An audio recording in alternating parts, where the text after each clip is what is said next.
Hi, my name's Danielle. And my name is Sophia. And we're from Boxwood Digital Marketing in Denver, Colorado.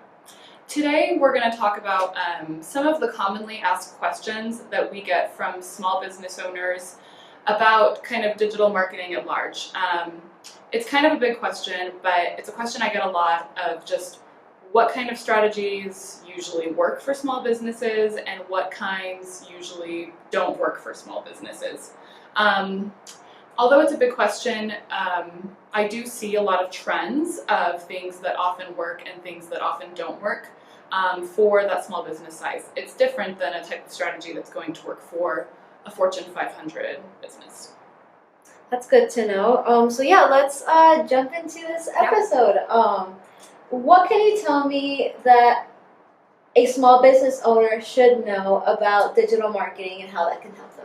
Yeah, so the first thing I would say that I always recommend, and I think always works for small businesses or even actually businesses of any size, would be SEO. So if you're not familiar with it, SEO is search engine optimization. So that is optimizing and designing your website in a way for Google to easily be able to read it and index it, and in turn reward you with, a first page result in the Google search results so that people can find your website. So if your website was not built or written by somebody who is familiar with SEO, I bet you're having a hard time getting any organic traffic or getting to that first page of Google. So I would definitely recommend investing in hiring someone to do those optimizations for you. It can take a really long time to master. SEO tricks are changing. So you don't typically recommend like somebody to kind of just go and like try to learn themselves and DIY it. Exactly. I mean, if you feel like you have tons and tons of time on your hands, sure, but most business owners They don't. Yeah. Because there are people that's something I specialize in, and I've been working in SEO for maybe 7 years now, and there are people that is all they do all day is SEO. It's a lot to learn, it's a lot to master, and it changes all the time. So I do recommend hiring somebody to do the optimizations for you and just to do like an ongoing SEO strategy. But if you do want to DIY it, if you do feel like you have a lot of time on your hands, you can. There are a lot of free resources out there. But that is something that pretty much any industry I recommend working on SEO, because you want people to find your website. That's kind of a basic no-brainer. That's nice to know.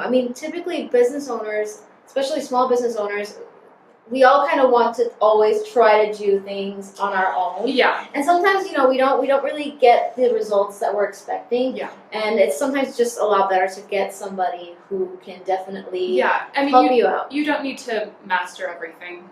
That's why you hire experts to do it for you. And SEO is one of those things that is difficult enough and needs enough kind of insider knowledge that it's probably cheaper, depending on how you value your time. It's cheaper to hire somebody. Definitely. Okay, and going along the lines of SEO and Google, what can you tell me about Google Ads? Yeah, so Google Ads, which just recently changed their name from AdWords. So Google Ads, if you're not familiar, it's basically on a Google results page. It's those results right at the top that are ads above the kind of organic results. Yeah. So it's paying Google to be put right at the top of those. It's like whatever you see that says like ad whenever you search something up, right? Yeah. So it's essentially how you can pay Google to be on that first page before you've maybe earned it organically SEO-wise.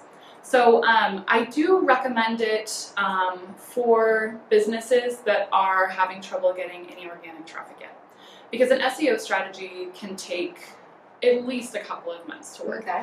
If you're in a really non-competitive field, sometimes you can start getting good traffic in a month. Yeah. But if you're in a more competitive field, it can take a couple of months to sometimes even a year. But what is a competitive field though? Like how can you know that you're in a competitive industry? Because sometimes it can be different of your competition just locationally versus on the web.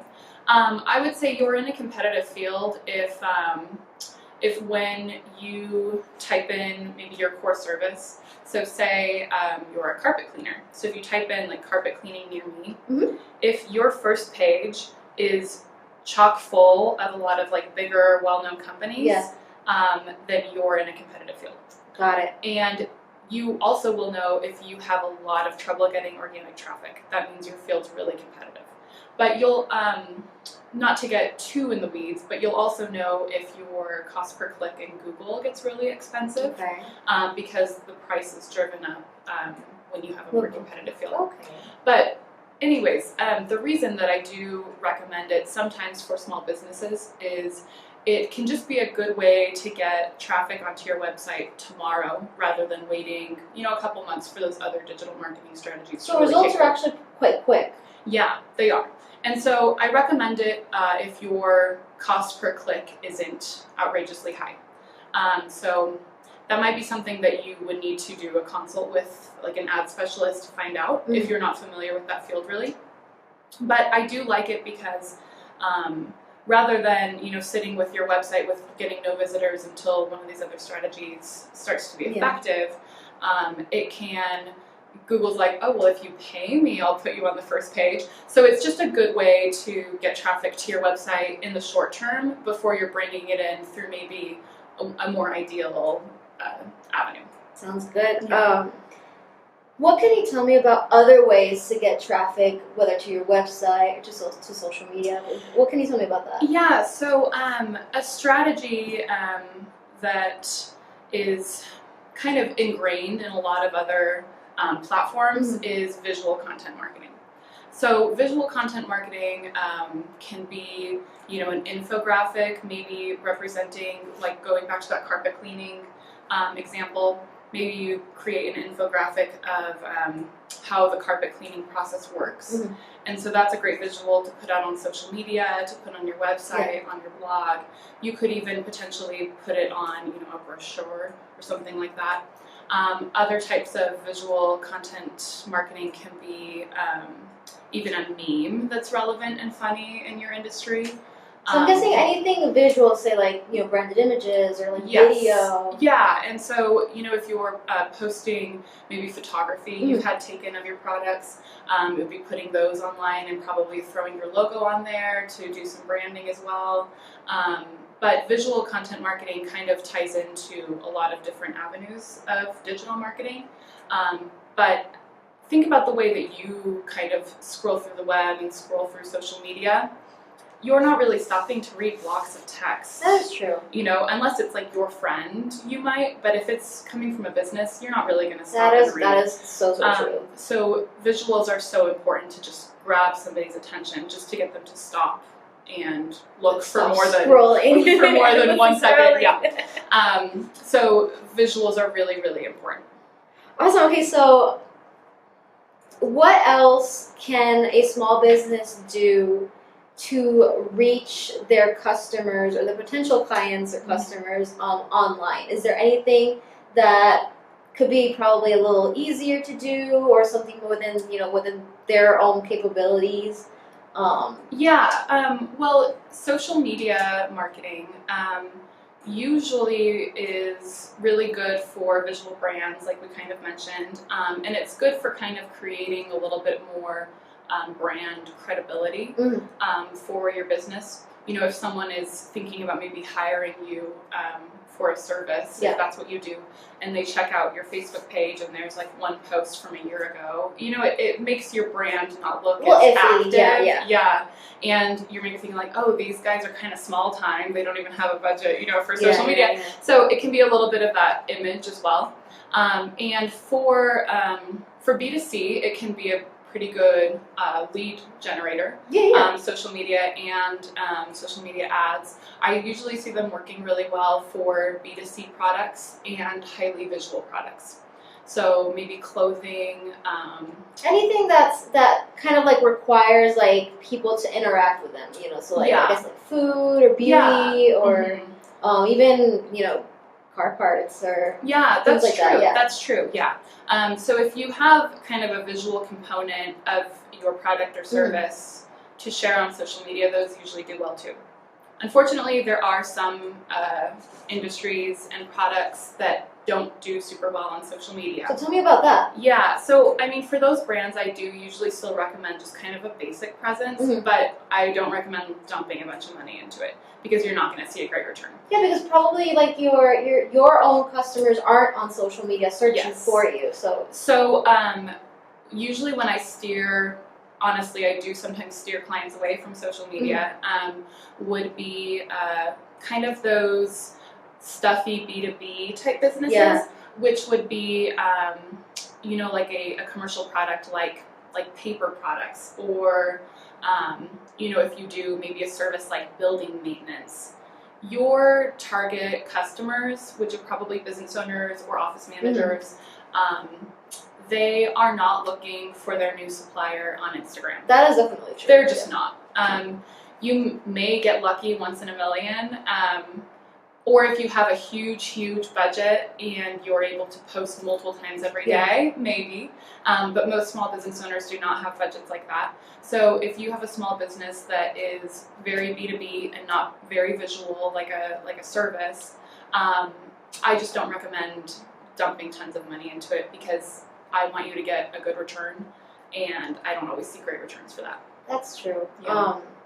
Something that I always find curious about digital marketing is how it's so easy to reach people a lot quicker than what any other traditional marketing avenues. Yeah. And one thing that I absolutely love to delve in is in email marketing. So tell me about that. Yeah. So email marketing, sometimes I get pushback of, oh, well, I'm sending emails, but then people aren't buying the products in the email. But so I say, think of email marketing as just a little reminder that you exist and that your business exists. So it's like a little nudge or a poke on Facebook. Yeah. It's just a very non-intrusive way of reminding someone about your brand. So, you open your inbox, you maybe see a couple of emails, and say, for example, you see one from a clothing company that you've shopped at before. Just seeing that email, you'd be like, oh yeah, I was going to order, some new pants. I'm going to go ahead and do that now. It's just a reminder about, because your email list should be your past customers and prospective future customers, so they already know who you are. Yeah. So just seeing that little nudge in their inbox, they're still probably going to open that email and click through and might just buy something else.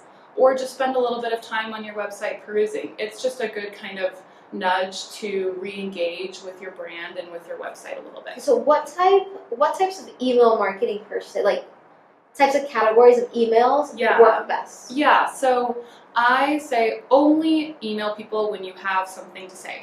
Okay. And when you have something to say that they want to hear. So obviously people love hearing about sales. That's true. They love hearing about knowing about discounts. Yeah, they want to hear a sale. They want that coupon code. They love hearing about new products or services that you're launching. And I would say they might want to know about, depending on your industry, they may want to know about, maybe a new employee you hired. Sometimes it can get a little newslettery. The lifestyle behind. Yeah, so I think you can get into that a little bit depending. If you're in e-commerce, no one cares when you hire a new employee. I mean, I hate to say that. Maybe if you have a small, tight-knit community. But maybe if you're like a real estate office, they might want to hear about your new realtor. But if you're an e-commerce brand, they want to hear about sales, new product launches, and maybe not much else, So I would say stick to information that they want to hear. Don't just send an email for the sake of sending an email. It can, over time, if enough people unsubscribe, it will just set you up for failure for your future. Oh my gosh, and we don't want that. Yes. And so I do have to mention kind of the dark side of email marketing. There's a dark side. That does not work. Yeah. So cold emailing and purchased email lists are not worth the time, trouble, money. Okay, tell me where. Yeah, so I do often, I wish I could say it doesn't happen that much anymore, but often I have maybe new prospective clients will approach me and say like, hey, I want to do some email marketing. Yeah. Do you buy the list or do I buy the list? And it's like, there's no list. There is no list to buy. So build your list the right way, which is past customers or prospective future customers that willingly signed up. And I mean, if they buy from you, you're allowed to email them within, if they bought from you in the past year, you can add them to your email list. But don't buy a list and send 1,000 emails out. Don't cold email people. It doesn't really work, and it will actually damage your domain, which will hurt your SEO. And it will also hurt your brand credibility in general. Yeah. Right, definitely your brand credibility overall. But then even if you in the future are trying to reach out to a real customer, that email is going to go straight to spam because you've been marked as a spammy domain by Google. And so you're not even going to be able to reach the people who really want to reach you. It's frustrating, and it's a bad cycle to get into. So I just don't recommend purchase lists, cold emailing. It's just not worth that. The time. Yeah. And might have the money. Yeah. Right. Well, this has been a great conversation. Yeah. I love to give out kind of these quick, easy tips that I feel like are pretty actionable for small business owners. Rather than just sitting here and talking about theory, I really want to give kind of actionable advice. And, we'll continue doing these little tidbits of marketing information as time goes on. If there are any topics of digital marketing anything you guys want us to discuss, please let us know. But we're going to try to really be, matter of the fact, right to the point, and give you advice that can help you, tomorrow when you're sitting down at your desk of what should I work on, who, what kind of consultant should I hire, and all of that.